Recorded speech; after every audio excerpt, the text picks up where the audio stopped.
Hey guys, welcome back. It's Mandy, and today we're going to be talking about some of my recent reads.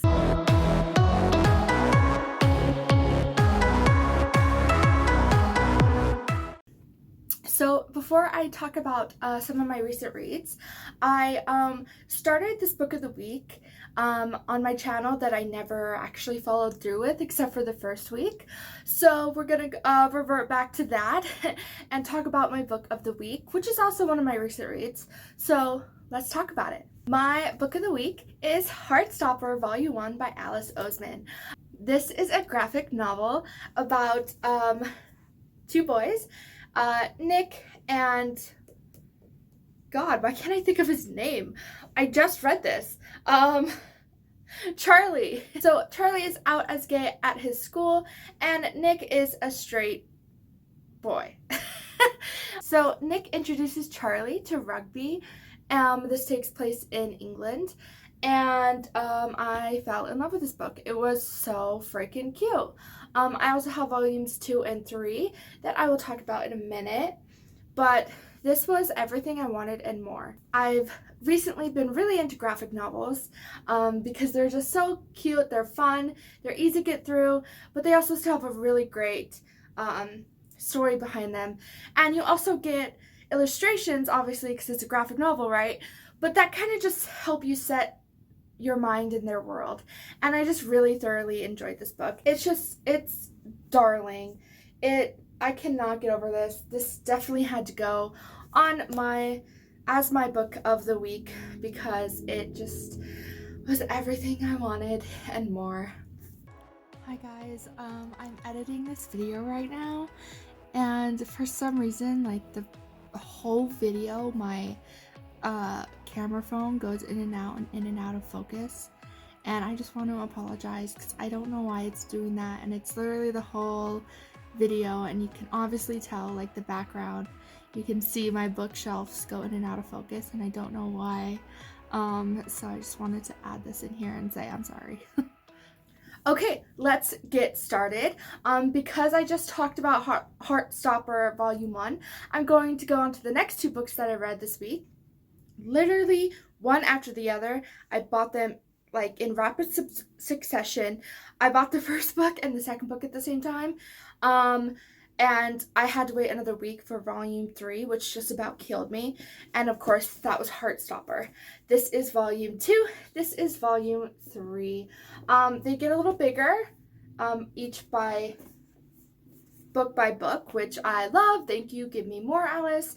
I need more of these. They're so fun. The second one is when things are getting more serious between them.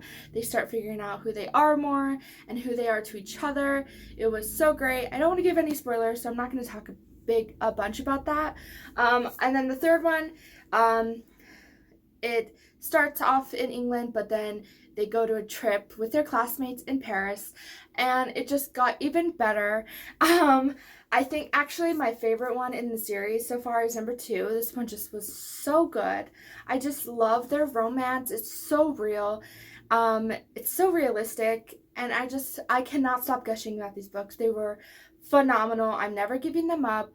I literally am going to go back and read 1, 2, 3 in a row, probably in the next couple days, because I cannot get enough of them. I just love them so much. But yeah, I seriously, I've been talking so much about this because I love it so much. I love these books so much.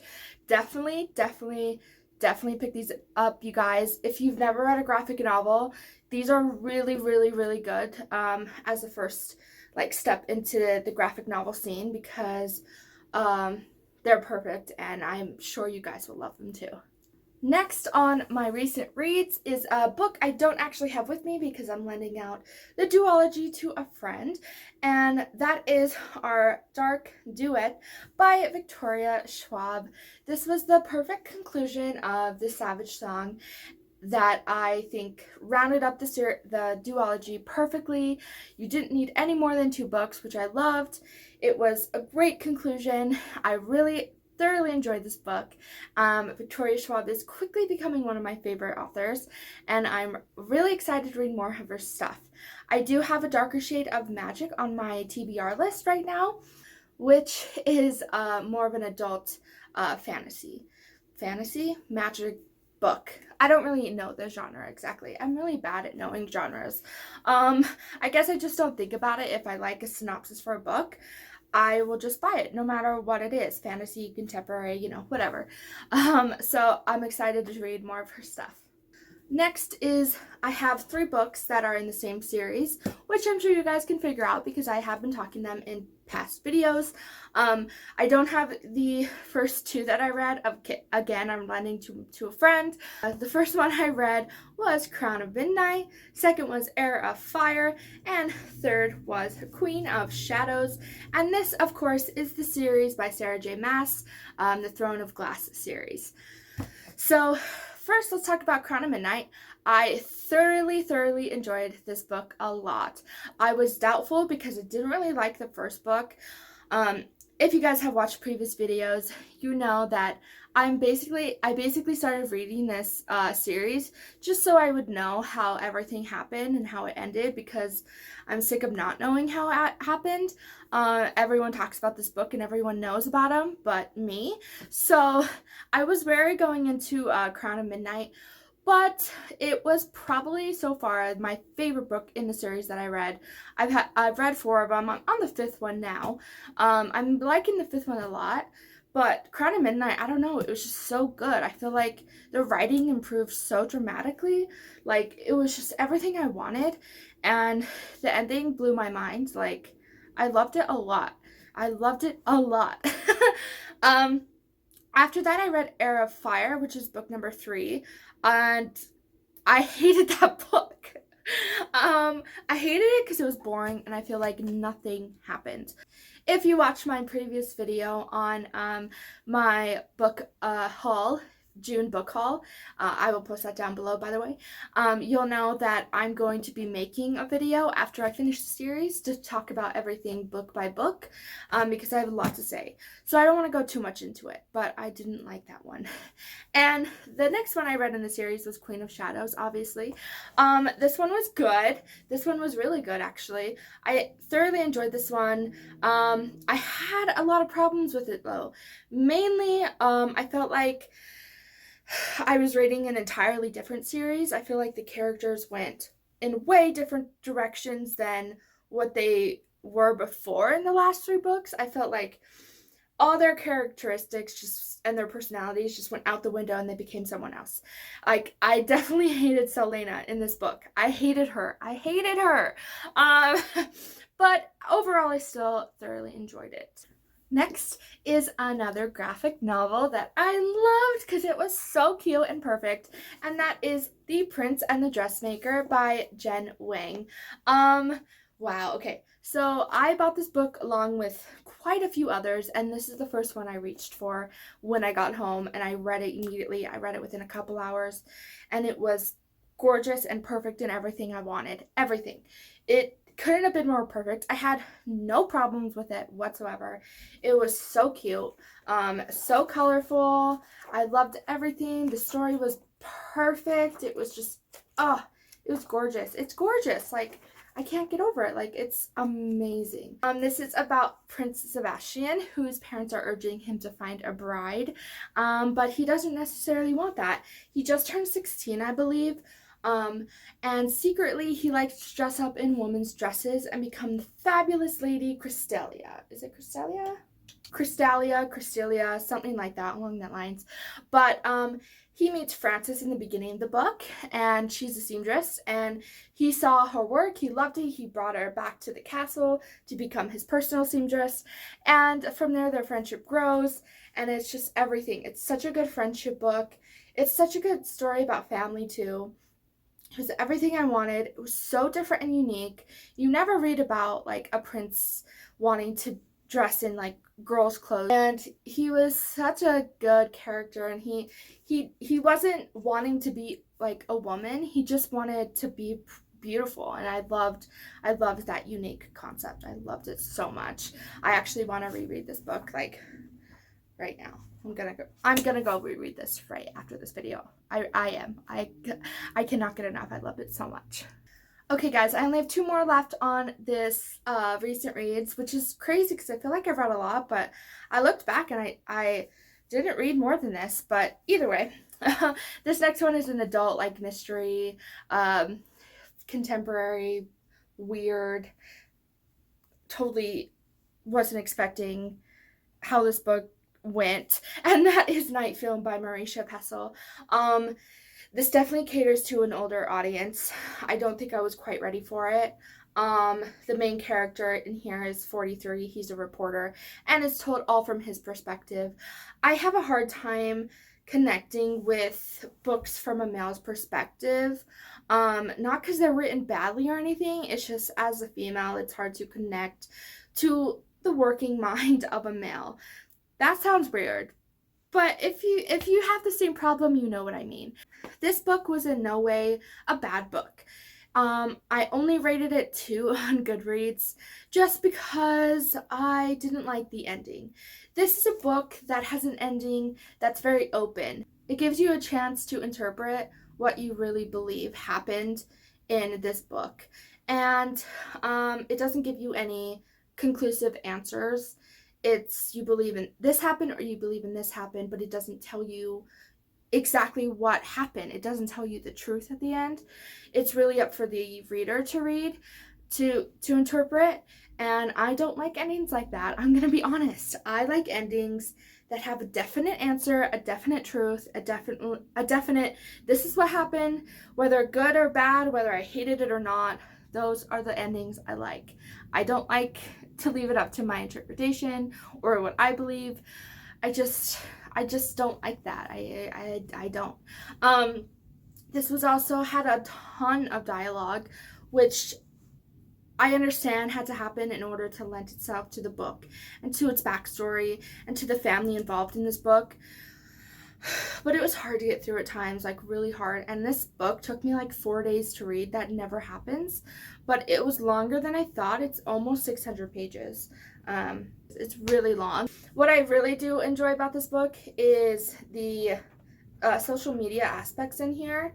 I wish there was more, honestly, but I kind of understand with how the story went that you couldn't really add more. But what I mean is, like, this stuff, it's kind of creepy. That's a creepy one I showed you. But it has, like, different stuff. Obviously, it doesn't have a lot because I can't show you. But that's what I really liked about this book. I like social media tie-ins to books. I haven't read a lot, but I do thoroughly enjoy them. And again, sorry, I didn't even tell you what this is about. This is a girl named Ashley, who is a daughter of a film director, famous film director who hasn't been heard of in years and years and years and hasn't been seen in a while, and her death. And she dies under mysterious circumstances, even though it appears to be a suicide. Our main character, Scott McGrath, he's an investigative journalism. He doesn't believe that's what really happened. And he, I don't want to go too much into it, but he's trying to discover what really happened to Ashley. I was surprised and weirded out a little bit on how this book goes and the direction it goes, and you really believe this direction and what's happening, and really just start to get swept up in it. And then the last 100 pages, it does a like 360 reverse, and it turns into something entirely different, and you're like, what? Why can't it just be that, you know? Okay, and I have one more book that I don't actually have on me because it was on my Kindle, and that is Time Zero by Carolyn Cohagan. This book was serious, the Handmaid's Tale vibes, like insane. And I know for a fact this was written after The Handmaid's Tale, which I think the author took great liberations with being inspired by that. I didn't read The Handmaid's Tale book, but I avidly watched the series on Hulu, and it is fantastic and horrifying and just shocking to death. And this book definitely took on inspired takes on The Handmaid's Tale. So in the beginning of this book, the author does leave a note that says she researched different religions, different cultures, which I appreciated, and just all different things that get you to realize that she's not really, you know, trying to steal anybody's work, but she's just taken all these religions and cultures and fused it in one book. And that was hard to read, to be honest. This book was hard to read, because you realize, like, the things that happen to women in this book is still happening a lot in the world, and it was really impactful in that way. This is about Mina, who lives in a futuristic Manhattan where women don't have any rights whatsoever. None. They're not allowed to read. They're not allowed to go to school. Their marriages are arranged. Pretty much they're sold. Really sad. They can't do anything. Like, they're just so oppressed. Again, this was hard. This was a book really hard to read. As a female, it's something that you could easily see happen anytime. As a female, we're still treated so much more differently than men, even in our modern age. It's just how it's been. That's how society has been, and this really takes a delve into that. Now, on the other hand, I didn't really enjoy this book as much as I wanted to. Again, it just kept taking me back to the Handmaid's Tale and how complex the Handmaid's Tale is, and what a great storytelling and just character driven everything that book is, and our film is. Sorry, I haven't read the book. And this one was definitely catered to young adult readers, definitely. The writing sometimes was a little stilted, really boring sometimes. It was such a long book. It was like 400-page book. So yeah, so in that regard, I didn't really like it. I hated the romance. The romance shouldn't have been in here at all, honestly. Like, it was so, like, love at first sight. Like, I hate love at first sight, especially when it's not done well, and this was not done well. It was just so unnecessary to the story. I mean, why can't a girl and a boy just be friends and fight a resistance together without falling in love? And they didn't even really fall in love. They just loved each other immediately. And that was my biggest problem with this book, is the romance. It was just terrible. But I still think you guys should check this out, because it really is a powerful message about the state of our society and how it can just go so wrong so fast to women. It's a little hard to read because the women are so oppressed. They're abused mentally, physically, and the girls in here are married off really young, 14, 15, and they have no choice in the matter, which is really hard to imagine, and really hard to imagine that even now in our modern society, there are countries around the world that women are still being sold off as a marriage. Like, you don't think about that, especially in the US. You don't think about these other women in these countries being so oppressed. Like, you see it on the news or TV shows or movies sometimes, but that's so far off in my mind to think about, and then to realize that that's a truth and fact, that young girls are getting married off so young, basically being sold because they're just women. It's hard. And wow, this video took a dark turn. So yeah, I read a lot of disturbing books this week. Night Film, which was disturbing, and Time Zero, which was just terrible. In a plot kind of way. But on a good note, again, Heartstopper Volume 1 was my book of the week. Please check it out. I loved it so much. I loved the rest of the series, and I cannot wait to continue to read more. I think there's going to be 5, maybe even 6, I don't know, but on Goodreads it says 5. So I'm going with that. But Alice, if you watch this video by any chance, please just keep going. I don't mind, like 12 or 15 or 20 books of this Nick and Charlie, because they're perfect. And yeah, please, I love you, Alice. You're great. I love you. Okay, and that's it, you guys. That's all I have for you. Thank you so much for watching this video. I hope you liked it.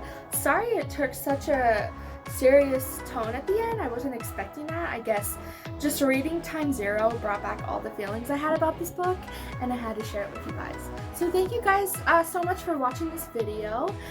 Like, subscribe, comment below, and tell me what you guys think about these in the comments. I don't mind spoilers. Go ahead, add as many spoilers as you want, because I have read these books and I would really like to know what you guys thought about them.